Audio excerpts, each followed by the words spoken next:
दोस्तों नमस्कार। दोस्तों जैसा कि आप सभी जानते हैं, भारत में लोकतांत्रिक शासन व्यवस्था है और उस शासन व्यवस्था को चलाने के लिए भारत में एक मजबूत संविधान है।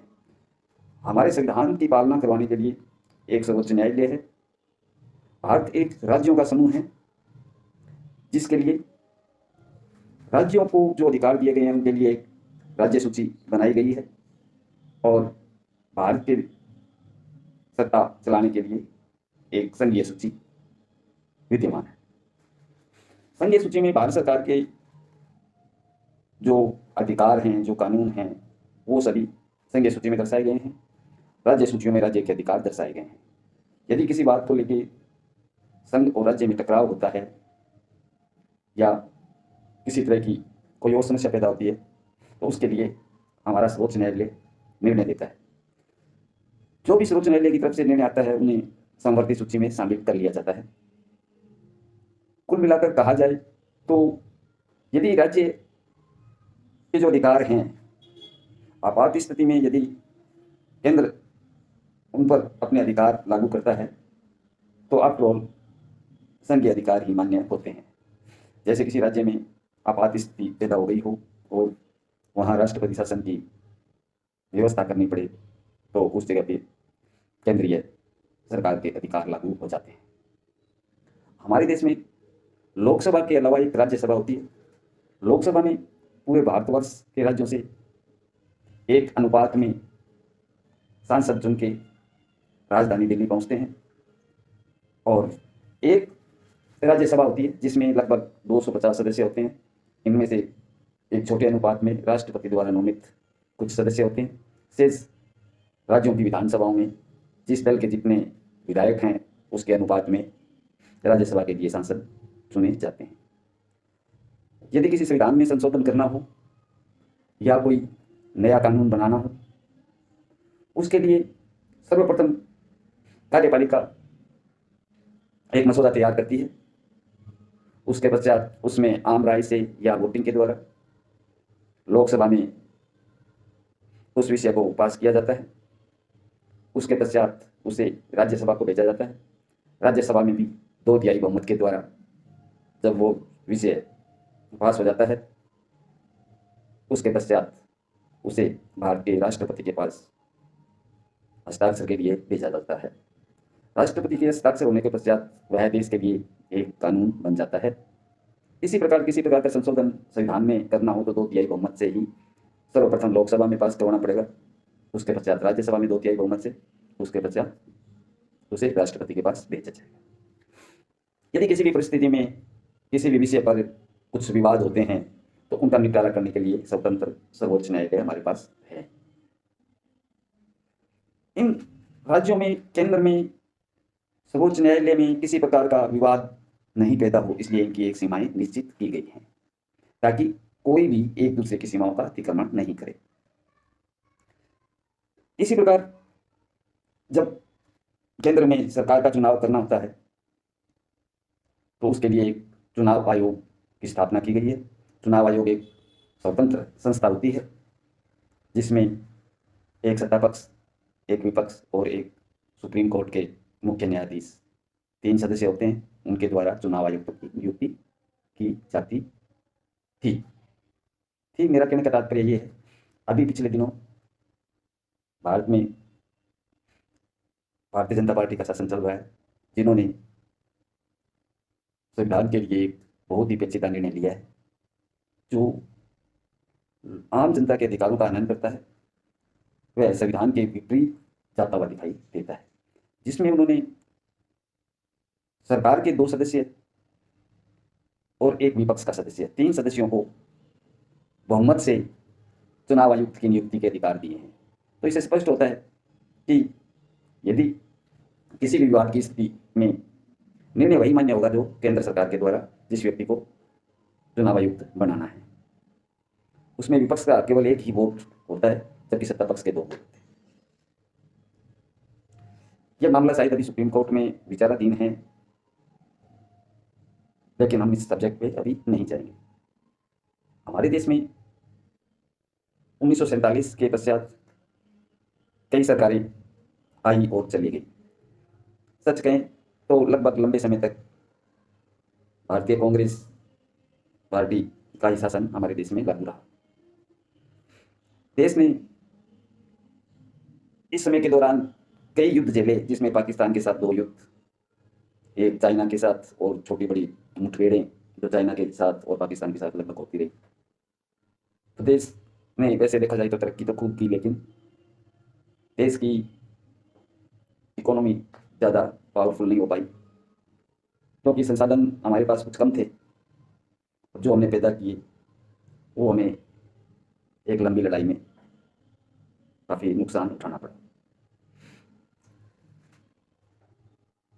तो इस वजह से हम ज़्यादा प्रोग्रेस नहीं कर पाए, लेकिन विश्व में देखा जाए तो हमारे देश ने काफ़ी प्रोग्रेस की है। अब बात करते हैं सत्ता पक्ष की। जब भी देश की आज़ादी के पश्चात कोई भी सत्ता पक्ष रहा, उसने जनता का पूरा ख्याल रखने की चेष्टा की। समय समय पर संविधान में संशोधन होते रहे हैं। जहाँ कहीं समस्या आई, सभी दलों ने मिलकर के देश के लिए, देश के हित में सोचा। जैसा कि 1962, 1965 में 2 युद्ध देश ने झेले, जिसके दरमियान हमारी स्थिति काफ़ी चरमरा गई थी।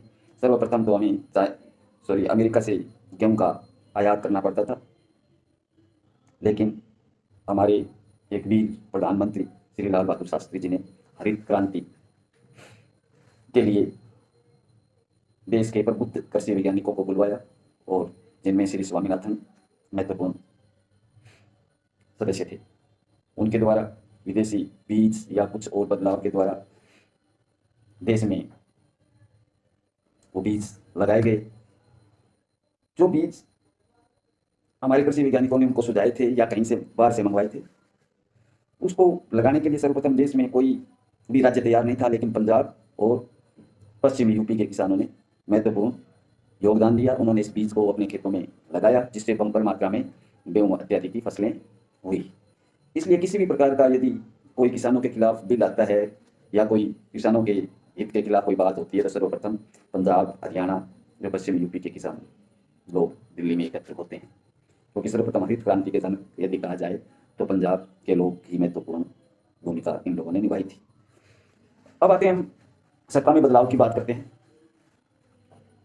तो यदि किसी भी सरकार ने कुछ निरंकुश होने का प्रयास किया, उस समय जनता, जो भारत के मतदाता हैं, उन्होंने उन्हें मुंह तोड़ जवाब दिया और वह दल सत्ता से बाहर हो गया। इस प्रकार ये हमारे देश में जनता की जागरूकता को दर्शाता है। लेकिन जैसे ही 90 के दशक के पश्चात जो जनरेशन हमारे देश में आई है, उसे एजुकेशन प्रणाली के द्वारा कहा जाए या फिर एक बहुत ही सोची समझी चाल के तहत उनको इस टाइप से डाला गया है कि किसी में भी, आज की युवा पीढ़ी में किसी में भी ऐसी हिम्मत नहीं है कि कोई सत्ता के खिलाफ या कोई किसी गलत निर्णय के खिलाफ आवाज उठा सके। 90 के दशक से पूर्व हम WTO या आर्थिक व्यापारिक संगठन जो विदेशी थे, उन सबसे दूर होते हुए भी हमारी आजीविका अच्छी खासी चल रही थी। हम लोग आत्मनिर्भर थे। लेकिन जैसे ही हमने गेट इत्यादि के अंदर शामिल होने का निर्णय किया, आर्थिक उदारीकरण देश में प्रारंभ हुआ, उसके साथ साथ हमें काफ़ी नुकसान भी उठाने पड़े। तो सच कहूँ तो इसके साथ साथ देश में काफ़ी बदलाव हुए। बारी हवा, बारी सामान के रूप में देश में आई। हमें नई नई चीज़ों के बारे में मालूम हुआ। इसके साथ साथ सूचना क्रांति की शुरुआत राजीव गांधी के समय में देश में हो चुकी थी। Laptop, computer, mobile, 2G, 4G, ये धीरे धीरे हमारे देश में आते थे। अब यदि इनका सही उपयोग किया जाता तो देश बहुत ज़्यादा तरक्की करता। कुछ क्षेत्रों में इसका अच्छा उपयोग हुआ है, जैसे विज्ञान के रूप में, सूचना क्रांति के रूप में, मेडिकल के रूप में अच्छा खासा इसका उपयोग हुआ और देश ने खूब तरक्की की। दूसरी तरफ इसके कुछ नकारात्मक पॉइंट थे। देश में राजनीति बदलती रहती है, लोगों के विचार बदलते रहते हैं, सरकार चलती रहती है, लेकिन कोई भी संविधान के साथ छेड़खानी नहीं करता, न पब्लिक जनता के मूल अधिकारों के साथ किसी प्रकार की छेड़खानी की जाती रही है, कभी किसी ने नहीं की। एवं कि 99 से लेकर 2004 तक बीच में भारत में भारतीय जनता पार्टी सरकार आई थी, जिसमें अटल बिहारी वाजपेयी प्रधानमंत्री रहे।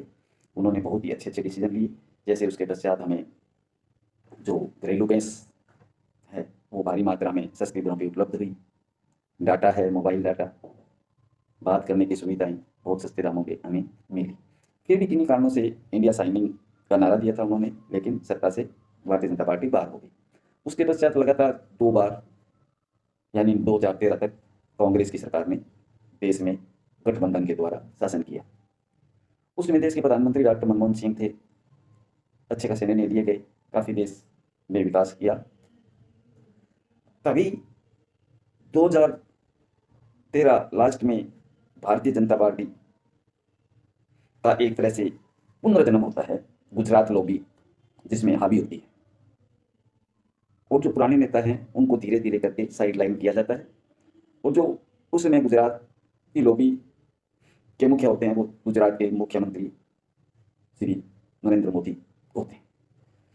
तो स्वाभाविक है पिछले 15 वर्षों से उस समय गुजरात में भारतीय जनता पार्टी की सरकार चल रही होती है, और देश में महत्वपूर्ण जो बहुत बड़े उद्योगपति अंबानी, अडानी इत्यादि हैं वो गुजरात से ही आते हैं। स्वाभाविक था कि ये लॉबी बनी और इनके द्वारा मीडिया में खूब भारतीय जनता पार्टी के पक्ष में प्रचार किया गया, कांग्रेस की खिलाफत की गई। उस समय मुख्य रूप से 2G घोटाला और एक कोल माइंस आवंटन का स्कैम इत्यादि इन पे खूब फोकस किया गया कि इसमें करोड़ों रुपए के घोटाले किए गए हैं। तत्पश्चात देश के प्रधानमंत्री मनमोहन सिंह इन दोनों मामलों में CBI जांच करवाते हैं, ईडी से जांच होती है और मुकदमे दर्ज किए जाते हैं। तो सरकार के सही निर्णय होते हुए भी कमजोर प्रधानमंत्री होने के कारण दिनों दिन कांग्रेस इन स्कैंडलों में फंसती जाती है। तभी एक लोकपाल की आवाज उठती है, भारतीय जनता पार्टी बड़े जोर शोर से अपने सभी मित्रों को साथ लेकर के इस मुद्दे को उठाती है कि भारत में लोकपाल की स्थापना होनी चाहिए, जिससे भ्रष्टाचार पे अंकुश लगे। और भारत सरकार में जो वर्तमान कांग्रेस है उनके नेताओं ने बहुत बड़े बड़े भ्रष्टाचार किए हैं, तो उनको सजा होनी चाहिए। इसलिए वो एक अन्ना नाम के किसी व्यक्ति को लेकर आते हैं और एक बहुत बड़ा आंदोलन दिल्ली में किया जाता है। उस आंदोलन में कई जागरूक लोग शामिल होते हैं। बाबा रामदेव भी अपने स्वार्थ के वशीभूत ही कहा जाएगा अभी वर्तमान में, तो उस समय तक तो उन्हें भी एक अच्छा देश की भलाई करने वाला व्यक्ति समझा जाता था। वहाँ पहुँचते हैं अरविंद केजरीवाल, जो मैग्सेसे पुरस्कार से सम्मानित व्यक्ति होते हैं, वो भी अपने लोगों के साथ वहाँ पहुँचते हैं और काफ़ी दिनों तक ये आंदोलन चलता है। उसके दरमियान केजरीवाल की दूरदर्शी नीति के कारण उसके समझ में आता है कि ये सत्ता पाने का एक हथकंडा है, और वो समय सत्ता प्राप्त करने के लिए अपना एक दल बना लेते हैं। इधर जैसे ही भारतीय जनता पार्टी के सत्ता में आने के रास्ते बिल्कुल क्लियर हो जाते हैं, उनके द्वारा इस आंदोलन को उठा लिया जाता है। यहां से भारतीय राजनीति में एक नया मोड़ आता है। 2014 में भारतीय जनता पार्टी की सरकार बन जाती है, और यह सरकार जनता को अधिकारों से वंचित रखना चाहती है और न्यूनतम लोकतांत्रिक अधिकारों की वकालत करने वाली यह सरकार होती है। भारतीय जनता पार्टी के से लोगों की तो यह आशा थी कि लोकपाल की नियुक्ति होगी और ऐसा होगा, पूरे देश की जेलें भर जाएगी नेताओं से, ये करप्शन निकलेंगे, वो करप्शन निकलेंगे, लेकिन ऐसा कुछ नहीं होता। और डी राजा कनीमोजी जैसे लोग जो 2G स्ट्रैंड में और कोल माइन घोटालों में जिनके नाम आते हैं, वो भी तो भारतीय जनता पार्टी के टाइम में बरी हो जाते हैं। लोकपाल की कोई नियुक्ति नहीं होती है, और सर्वप्रथम RSS की सहायता से सत्ता पे काबिज भारतीय जनता पार्टी अपना आगामी स्टेटस तैयार करती है, जिसमें होता है कांग्रेस मुक्त भारत। भारत में कांग्रेस को जड़ से समाप्त करने के लिए जनता के सामने एक आईना रखा जाता है, जिसमें कि काला धन विदेशों से भारत के अंदर लाना है, भारत का काला धन समाप्त करना है, हम इसलिए नोटबंदी कर रहे हैं और 1000 और 500 के नोट बंद करने की घोषणा की जाती है, ताकि जो बड़े बड़े राजनीतिक दल हैं जिन्होंने चंदा ले रखा है वो बाहर आ जाए, इसके पास कितना धन है इसका आंकलन किया जा सके, और जो सत्ता पक्ष है वह धीरे धीरे अपनी पूंजी बढ़ा सके। और ये एक तरह से इन राजनीतिक दलों पे वार किया जाता है, आर्थिक वार। और इसके पश्चात भी कुछ नहीं होता, ना ही तो पब्लिक को ये पता लगता है कि कितना काला धन आया है और देश की कहाँ आर्थिक स्थिति मजबूत हुई है। लेकिन हाँ, सत्ता पक्ष की आर्थिक स्थिति इससे सुदृढ़ जरूर होती है, क्योंकि वो 2000 के नोट जारी करते हैं। इसके जारी धीरे धीरे टुकड़ों में होते हैं। जैसे जैसे वो नोट आते हैं, जो बड़े उद्योगपति हैं, पूंजीपति लोग हैं, बड़ी पार्टी है, वो लोग पीछे के रास्ते से बैंकों से वो नोटों को हथिया लेते हैं। इस प्रकार किसी को कोई पता नहीं चलता, क्योंकि ऐसी व्यवस्था की जाती है। कुछ मैनेजरों को पावर दी जाती है, कभी किसी को पावर दी जाती है कि वो इतने नोट एक व्यक्ति को दे सकते हैं, इतना ये कर सकते हैं। एटीएम पे लाइनें लग जाती हैं, उसके दरमियान चुनाव प्रचार किया जाता है कि श्रीमान मोदी जी की माता जी लाइन में लगी। तो क्या पब्लिक इतनी बेवकूफ़ है, ये भी नहीं समझती। एक बुजुर्ग महिला, क्या वो एटीएम में पैसे निकालने के लिए जाएगी? अमूमन आम नागरिक की माता, बहन, दादी, वो भी बाहर नहीं जाती है पैसे लेने के लिए। उसको मोहल्ले का कोई बच्चा ला के दे देता है, या कहीं से भी उसकी व्यवस्था हो जाती है। ये तो एक देश के प्रधानमंत्री की माता जी थी। इसी प्रकार राहुल गांधी को एक फटी हुई कमीज में दिखाया जाता है, ये भी लाइन में लगे हुए हैं, जैसे बेचारे रोजाना दिहाड़ी मजदूरी करके कमाते हैं और रोजाना ही एटीएम से पैसे निकाल के अपना गुजारा करते हैं। ऐसी राजनीति पैदा की जाती है और ये मुद्दे दब जाते हैं और देश के आर्थिक हालात और ज़्यादा चौपट होने लगते हैं। ये सरकार एक आर्टिफिशियल सरकार होती है, जो शाइनिंग शाइनिंग दिखाती है, लेकिन अंदर से वही पुराना खोखला डरा होता है। प्रदेश के हालात बहुत ज़्यादा कमज़ोर होते जा रहे हैं, क्योंकि कांग्रेस के टाइम तक जो विदेशी कर्ज होता है करीब करीब 60 लाख करोड़ रुपए के आसपास तक होता है, वही बढ़ के अब 120 लाख करोड़ रुपए तक बढ़ जाता है। हर सरकार के दरमियान देश में कोरोना आता है, तो ये कोरोना नहीं होकर के राजनीतिक दलों के लिए बहुत ही बहार होती है, पैसों की बौछार होती है। क्योंकि उसी समय भारत सरकार द्वारा एक इलेक्ट्रोल बॉन्ड के नाम से कोई नया कानून लाया जाता है कि भी जो भी कंपनियां हैं, वो जो भी चंदा देगी एसबीआई बैंक से पहले बॉन्ड के रूप में परचेज करेगी, उसके बाद में उसको किसी राजनीतिक दल को दिया जाएगा। ये जो पैसा होगा, इसे जनता को बताने का अधिकार ना ही तो बैंक के पास होगा, न ही कोई व्यापारी या राजनीतिक दल बाध्य होगा कि जनता को ये चीज़ें बताई जाए कि हमने किससे कितना पैसा 2 नंबर में लिया है। मैं डायरेक्टली से 2 नंबर ही कहूँगा। तो ऐसी कुछ व्यवस्था करने के पश्चात प्रमुख राजनीतिक दल, या मैं डायरेक्ट किसी का नाम नहीं लूँगा, कोरोना से थोड़ा सा समय पहले और कोरोना के जस्ट बाद और कोरोना के दरमियान कुछ कंपनियां इतना बड़ा बड़ा चंदा इन राजनीतिक दलों को देती है। तो एक तरफ तो उस समय कंपनियों की स्थिति बहुत ही ज़्यादा चरमराई हुई दिखाई जाती है। कर्मचारियों की छंटनी करना, कर्मचारियों को वेतन नहीं देना, स्कूलों में बच्चों की फीस माफ करने के कई आदेश होना, इस तरह से काफ़ी कुछ हल्ला गुल्ला मचाया जाता है, जैसे कि देश बहुत ज़्यादा गर्त में चला गया हो। लेकिन एक तरफ ये कंपनियां, जो बड़ी बड़ी कंपनियां हैं, वो करोड़ों में चंदा देती हैं राजनीतिक दलों को, गुप्त चंदा। तब किसी को पता नहीं होता है कि एक दिन सुप्रीम कोर्ट का आदेश होगा और ये बातें खुलेगी। अब जैसे ही कुछ विद्वानों के सुप्रीम कोर्ट जाने पर सर्वोच्च न्यायालय ये व्यवस्था देता है, एसबीआई को आदेश देता है कि आप ये चीज़ें खोलिए और किसको कितना चंदा मिला है इलेक्ट्रोल बॉन्ड के बारे में क्लियर कट बताइए। तो एसबीआई जैसा कि कुछ समय सर्वोच्च संस्था है, एक सरकारी संस्था है, तो सरकार के अधीन तो होगी ही। सरकार के अनुसार वह काफ़ी आनाकानी करती है, लेकिन आफ्टर ऑल उन्हें मजबूरी में सारे दस्तावेज पेश करने ही पड़ते हैं। तो उसमें ये चीज़ें महत्वपूर्ण बातें कुछ निकल के सामने आती है कि अभी तक चंदा किसने प्राप्त किया, ये दस्तावेज अभी तक सार्वजनिक हुए नहीं है, या एसबीआई ने अभी उपलब्ध आज ही करवाए हैं, शायद 2 दिन में हो जाएंगे। लेकिन चंदा देने वाले जो पार्टियां होती है, उनकी एक लिस्ट जारी होती है, जिसका देखता हूँ एक चिट फंड कंपनी ही कहेंगे, जैसे कि लॉटरी का काम करने वाली एक कंपनी होती है जो राज्यों में लॉटरी का धंधा करती है। वह करीब 1368 करोड़ रुपए के बॉन्ड खरीदते हैं और राजनीतिक दलों को चंदा देते हैं। उसमें खोजी पत्रकार द्वारा खोजबीन करने पे सामने आता है कि जब जब इनके संस्थान में ईडी ने या आईटी ने रेड की है और इनकी संपत्तियां अटैच की हैं, उस समय इन्होंने वो करोड़ों के बॉन्ड खरीदे हैं और आगे किसी राजनीतिक दल को दिए। इसी प्रकार 2 नंबर पे एक मेगा इंजीनियरिंग कंपनी करके आती है, जो जिन्हें केरला में एक बहुत बड़ा डैम बनाने का कॉन्ट्रैक्ट मिलता है। इसी प्रकार एक 2 जिला करके कोई कई बांध है वो बनाने का, बड़े बड़े ठेके मिलते हैं उनको। उसके दरमियान वो कंपनी बॉन्ड परचेज करती है एसबीआई से और राजनीतिक दलों को देती है।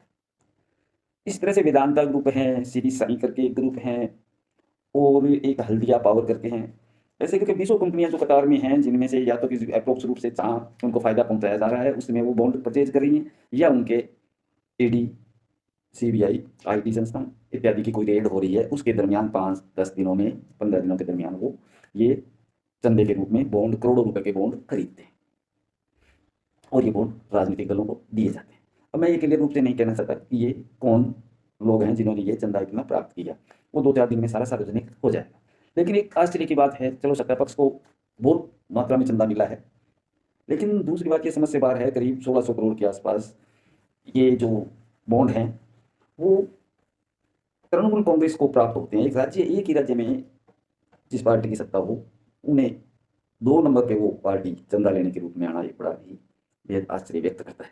वहीं दूसरी, देश पे 17 साल शासन करने वाली और देश की महत्वपूर्ण पार्टी कांग्रेस, जो चंदा लेने में तीसरे नंबर पे आती है और जिन्हें 1400 करोड़ के लगभग चंदा प्राप्त होता है। ये ऐसे उन खोजी पत्रकारों के दस्तावेजों में स्पष्ट हुआ है। इसी प्रकार अन्ना द्रमुक, AIADMK इत्यादि जो दल हैं, बीजू जनता दल हैं इत्यादि हैं, इनको भी सीरियल वाइज किसी को 700 करोड़, किसी को 500 करोड़, इस तरह से ये चंदा प्राप्त होता है। तो मेरा कहने का मतलब ये है कि जब एक देश के अंदर कोई 80 अरब रुपए का चंदा ले रहा है, कोई 16 अरब का ले रहा है, कोई 20 अरब का ले रहा है, तो ये देश कहाँ से गरीब हुआ? वो ये जो धन इनके पास है, ये धन आप किस प्रकार से कह सकते हैं कि ये ईमानदारी का है या किसी ने इनको चंदे के रूप में दिया है? क्योंकि ये स्वार्थी सिस्टम है। कोई भी व्यापारी बिना स्वार्थ के किसी को पैसा नहीं देता है। ये एक गोपनीय रूप से ऐसी व्यवस्था की गई थी जिससे किसी को नहीं पता चले कि भी धन कौन दे रहा है, कौन ले रहा है। ये भला हो कि भारत में अभी भी सर्वोच्च न्यायालय जिंदा है और हम सर्वोच्च न्यायालय का सम्मान करते हैं कि उन्होंने एक ऐसा निर्णय दिया जिसपे असली हकीकत जनता के सामने इससे आई है और आगे भी आएगी। नमस्कार दोस्तों, वीडियो काफ़ी लंबा हो चुका है, हम मिलते हैं नेक्स्ट वीडियो में।